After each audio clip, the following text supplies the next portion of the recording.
Kua pau te manawa nui o ēnei kaimahi hauora. Anō tēnei ata, I hikoi tawhiti atu rātau I te mahi ki te porotū.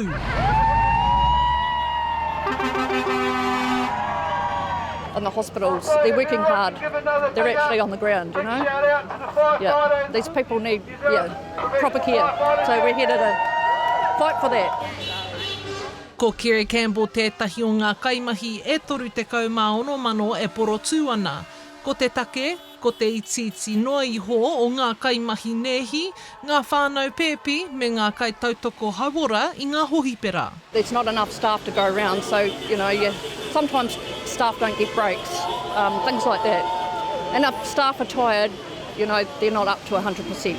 So we need our nursing back up there. E ai ki tētahi pānui I tuku I te tumuaki mātanga hauora o te whatuora a kahurangi Helen Stokes-Lampard, e whakapono ana mātau he tika te tuku I tukuna ki te rōpū tapuhi, ā e aki ana mātau I te rōpū tapuhi, kia arotahi ki ngā kōrero whiriwhiringa, kia tāia ai te whakatau I ngā take e toi ana. No, rubbish. Rubbish. They've given themselves a pay rise, but forgot about all the people that need it. What do we want? Same stuff! When do we want it? Now! Nō tēnei tau I tuku te kāwanatanga I ngā whakarite utu e toru, a I whakahē te tōpūtanga tapuhi kaitiaki o Aotearoa.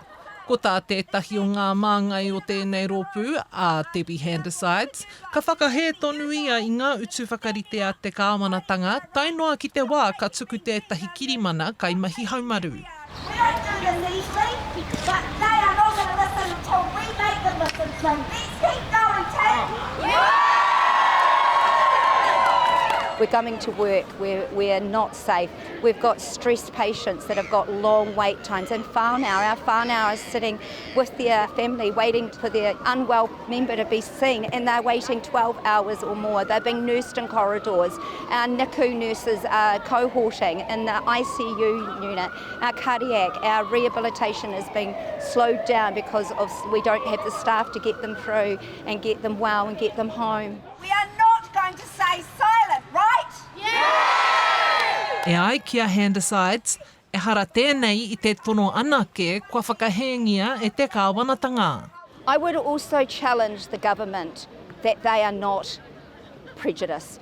Our Māori nurses, we have a claim for a tikanga allowance. They have said a flat no. They need to listen to our Māori nurses, our Pacifica nurses. Get it behind our culture. Don't tell us it's not political, because I would challenge them that it is very political. Wanting to privatise health, is that his answer? You know, when you're really unwell in the private health sector, you still need to come to ICU, you still need your public service. I say union, you say power. Union! Power! Union, power! Ka haere tonu te porotū tainoa ki te iwa karaka a te āpōpō, engari kāore anō te whawhai kia mutu. Ora Kairangi Nicholas, Stand up, fight back! Tahu News.